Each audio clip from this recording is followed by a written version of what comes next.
years old, I won't be able to remember all this. Because of my age now, I do forget something. He is rent on time, I rent on time. The rent was paid late many times.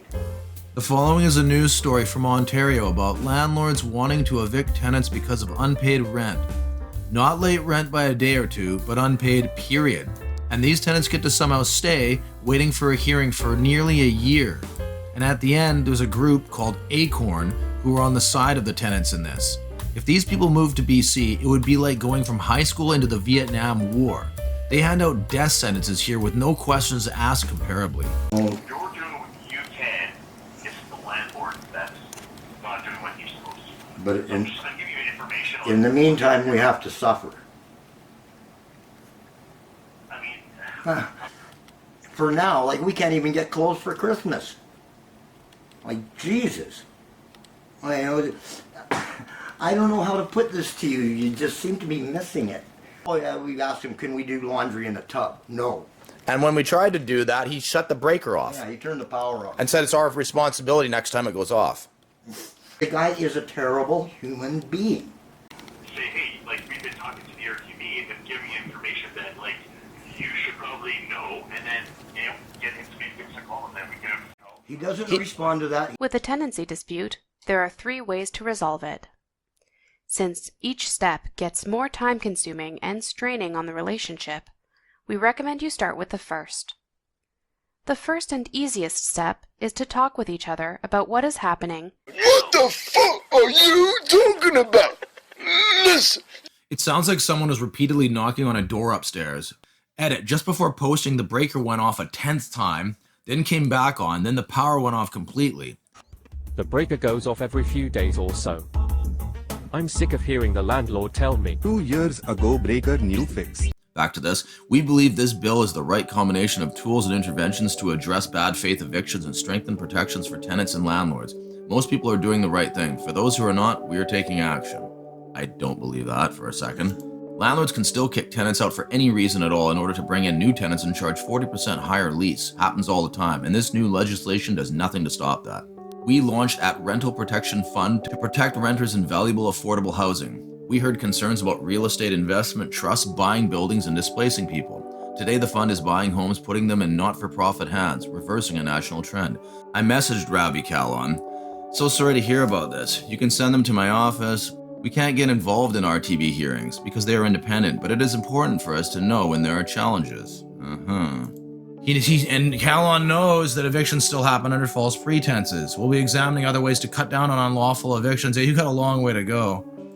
Tenants' rights advocates in BC support renters and have urged the provincial government to enforce a complete ban on evictions to protect tenants. Even when there was a ban on evictions during the COVID pandemic, they still did them. I was facing them during 2021. Here's my old house right here. This is today on Facebook Marketplace, currently for rent. And here's the same house, a different suite, also for rent. This is the side place. A guy moved in there right after, somewhere in January, after the assault charge. It turned out he apparently was the landlord's nephew. This guy looked like he had just got off the boat and was living there. He was gone within a month or so. I have no idea where he is. And this is the same place once again for rent. This is where Crazy Mike used to live. You're a liar.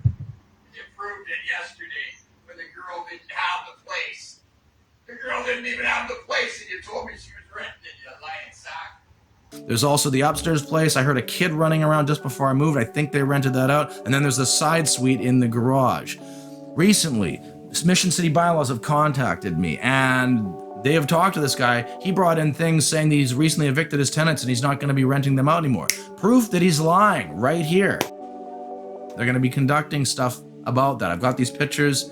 There's holes all over the place. This guy who we live there is a tenant of his. He lives next door. The landlord owns that house too. He's got 5 suites in the old house. 5 if you count the immigrants that he has staying, the exchange students, whatever they are, that stay upstairs. And then there's 4 other suites. And he has the other house next door with at least 1 or 2 other tenants over there. He's making all kinds of illegal bank. This email is in regards to illegal suites at the address of 7744 Wren Street in Mission. There should only be 1 extra suite, as I have learned through talking with you, but there are in fact 4. According to a friend who installs sprinklers for a living, I have a legal suite, which in fact has those sprinklers in my suite. There have been 3 other suites added to this house, one on the north side, one above me, and one last year added just off the garage. There are also people staying upstairs in a makeshift 5th suite like some hotel. This email is to advise you that we inspected the home at 7744 Wren Street and determined it to be complying. They have a suite that is registered with the city and another suite where the door locks have been removed, bringing it into compliance. They have 4 suites.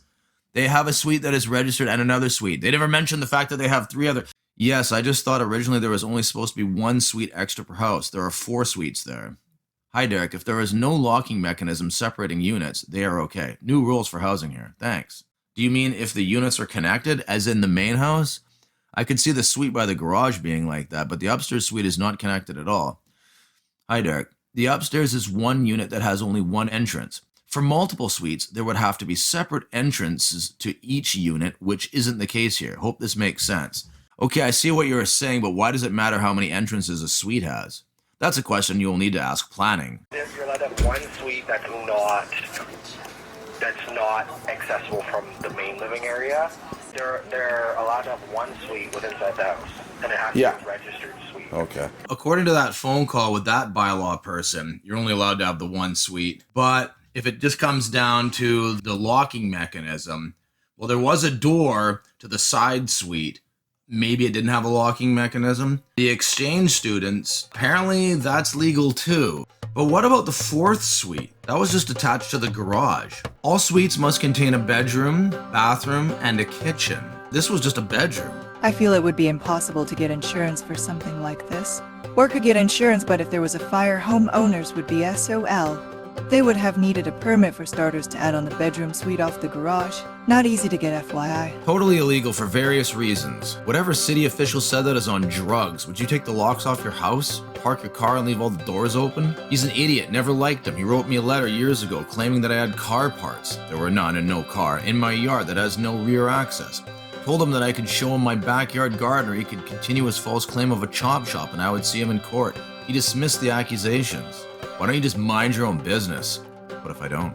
Then karma will knock you on your ass. There's about 20 people living between 2 houses on my street. You know what I do? I mind my own business. You cannot impose limits on tenants' use of electricity or water if the use is reasonable. You cannot tell tenants that they are not allowed guests nor ask the guests to leave unless they are damaging the property or bothering others. One more thing. You do realize that landlords turn to social media and do Google searches.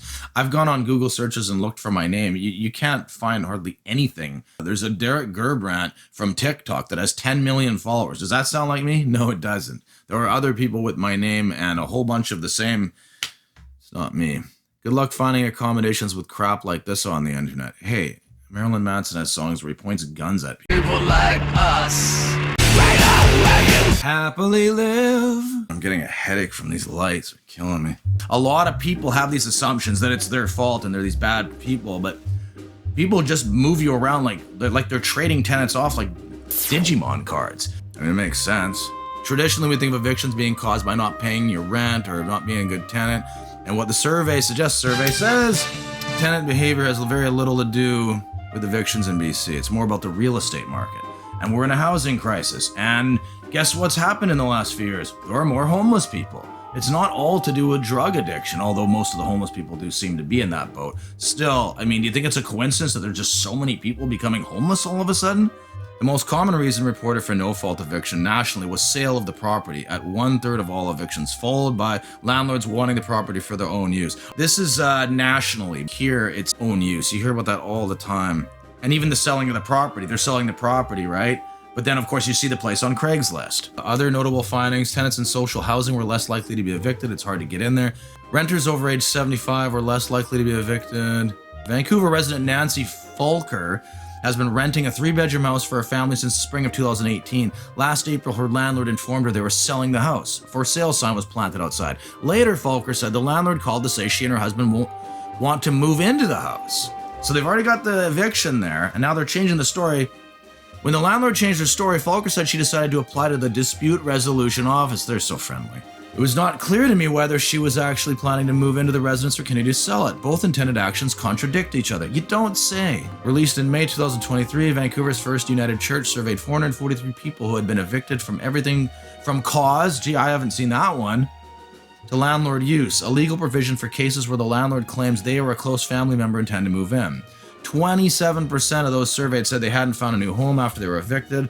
Among people of color, 31%, racism again. 34% of people with disabilities said they couldn't find a new home. Indigenous people, the number is highest at 45. There's so much like prejudice and racist, like people who got mental health issues, and then people like Carla say things like that I'm the one with the assault charge. You're lucky he didn't just let himself in. When a landlord has an inspection scheduled for a certain date time, it is their right to conduct it. You cannot stop them. First of all, they're supposed to have a notice. Second of all, they're supposed to have reasons. This guy didn't even have reasons for the most time. And then when he did, they were just, we've gone over this before. Please, please, whatever I did, I'm sorry. Just go. I'm sorry.